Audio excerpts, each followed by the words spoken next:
And I can tell you it is, to this point, going exactly as we had anticipated. Hey, you don't have to hit him like that! For the second day in a row, police in Ottawa have moved into the crowd, dispersing peaceful protesters and in many cases using pepper spray to move people along. And the interim chief of the Ottawa Police, Steve Bell, says that it is a direct result of the Emergencies Act that Justin Trudeau invoked and the state of emergency that Premier Doug Ford invoked recently that gave the police these powers in order to move these pesky protesters where before they were unable. Without the authorities that have been provided to us through these pieces of legislation, we wouldn't be able to be doing the work we are today. We deployed our officers this morning. You saw the public order units on the ground sweeping across the downtown core from east to west and moving demonstrators out of the parliamentary precinct. Our officers continued to face resistance. Canadians should be concerned about what's going on in Ottawa and what's going on with this Emergencies Act. This is the first time that this act has been invoked. It comes from an earlier act called the War Measures Act that was only invoked, I think, a handful of times in each of the world wars, and then during the FLQ crisis in 1970. And despite our Prime Minister and his cabinet saying that Canadians' charter rights will not be put upon by this act, clearly what we're seeing in Ottawa, that is not the case. Under the Charter, Canadians have the right to peacefully assemble. Under the Charter, Canadians have the right to move freely within their country, and that includes the nation's capital. Under the Charter, Canadians have the right to associate with whomever they want. Under the Charter, Canadians have the right to be protected from unlawful search and seizure of property. All these things are being infringed through this act. Authorizing Canadian financial institutions to temporarily cease providing financial services where the institution suspects that an account is being used to further the illegal blockades and occupations. And this should be chilling for all Canadians, really. A former police chief was on CBC today. I think his name is Murray Faulkner. And the gist of what he was saying is most Canadians ought not worry about the invocation of this act because it doesn't affect them. The Emergency Act has done nothing to a regular Canadian citizen. It hasn't affected anyone living in my city. If you live in London, Ontario, as I think perhaps he does, or anywhere outside of Ottawa, this doesn't really affect you. These are just extra powers that police in Ottawa are given to move away these pesky protesters who hold unacceptable views. It doesn't really pertain to you if you're living in Barrie or Moose Jaw or wherever else, that you shouldn't worry about that.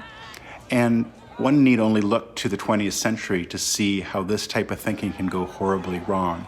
We've seen tyrants rise to power, and the thinking for people who are not being directly picked on originally, the thinking can be, well, the government isn't after me or my rights, it's those people over there, people who hold different political views than me, or people who perhaps are ethnically different than me, or hold a different religious view than me.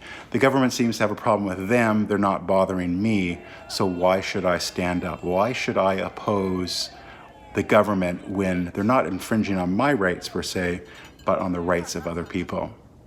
Perhaps you don't support this trucker convoy. Perhaps you think their message is wrong. Perhaps you think vaccines and vaccine mandates are a public good. Those are all views that people can hold.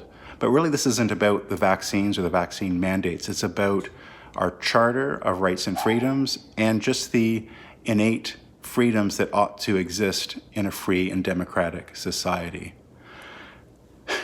It can be sometimes helpful to think about a slightly different issue. So perhaps you don't have strong feelings about the vaccine mandate, but perhaps you like to give money to, say, a faith-based cause or advocacy group, or perhaps an environmental advocacy group. Maybe you've got strong feelings about other social issues.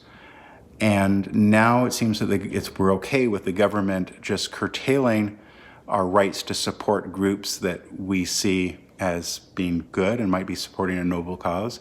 Imagine, for example, in the future, there is a large oil and gas company or a group of companies that have a large project that's proposed, and let's say there's a government that would benefit financially and in terms of creating jobs, but there's also some concern that this could bring some sort of environmental damage. Perhaps you feel strongly about that, and perhaps you and others who are like-minded would want to go to Parliament with your placards and your flags to try to oppose this project. Under these measures, we could see a federal government taking action to shut down your bank account because you supported, say, a clean drinking water advocacy group. A bank or other financial service provider will be able to immediately freeze or suspend an account without a court order. Is that what we want in a free and democratic society, where governments, when they don't like your views, when you hold unacceptable views, and again, we shouldn't think just about these views that the truckers hold now, but just thinking in general, are there ever times where you hold views that are different than the government's? And if that's the case, do you want your government using force via its police force or its financial institutions to attack you, to make it impossible or difficult to carry out financial transactions? Is that what happens in a free and democratic society? I don't think so. I think this is about a lot more than vaccines and vaccine mandates. And I think it's time that Canadians speak out against this, that Canadians contact their members of Parliament, irrespective of what political group they belong to, and tell them that you do not support the use of this Emergencies Act to stop Canadians from protesting peacefully in their nation's capital. This is dangerous for Canada. It's dangerous for a democratic society. Call your member of Parliament, email your member of Parliament, and tell them that you are opposed to this. Protected, I believe, and we need confirmation on this. I believe that some pepper spray has been used. I don't know by whom. And can you explain the chemical irritant that was used against the protesters by police today? What kind of chemical was it, and why was it used? And you also, my other question here that I really need, that's important, that I want to squeeze in here is, you talk about the professionalism of police, but with respect, sir, can you explain what appears to be excessive force by police officers when a protester is arrested? Officers used a chemical irritant, also known as pepper spray, to disperse unlawful demonstrators who were resisting police orders. And as we heard from both chiefs of police, this is why we see police out there, they're being very careful in how they manage this situation. They have been very, there hasn't been a lot of tough measures. They are being tough, and they're clearing out these protesters. What your message is to protesters and Canadians more broadly who might be upset and angry with images being published of police hitting protesters with batons and other types of force. There are images of some people or some police striking crowd members with batons. Is making sure that if there is some type of misinformation, like a horse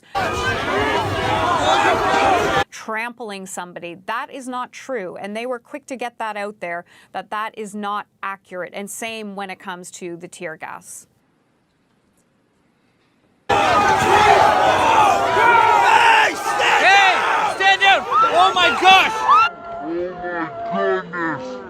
Oh my goodness! Look what you did! Look what you did to her! Look what you did to her! Look what you did to her! You trampled on the lady who is inaccessible! Shame on you! Shame on every one of you! One of the tactics that the protesters and demonstrators are using is misinformation. Is making sure that if there is some type of misinformation, like a horse trampling somebody, that is not true. There was pictures that had been photoshopped out on social media that indicated the horses had run over somebody with a walker in the crowd. The Emergencies Act will be used to strengthen and support law enforcement agencies at all levels across the country. There is multiple videos on social media showing police delivering blows with their knee and their fists while the protesters are down. Is this necessary? Also indicated that we would escalate and forcefully remove people from the streets if they did not comply. Some of that is what you're seeing. So I will stand here today again and say, this demonstration is over. Go home. If you don't go home, we will remove you from the streets. Here's how the measures we're taking today will help get the situation under control. The police will be given more tools to restore order in places where public assemblies can constitute illegal and dangerous activities, such as blockades. We continue to work with the protesters, the demonstrators, to encourage them to leave the area.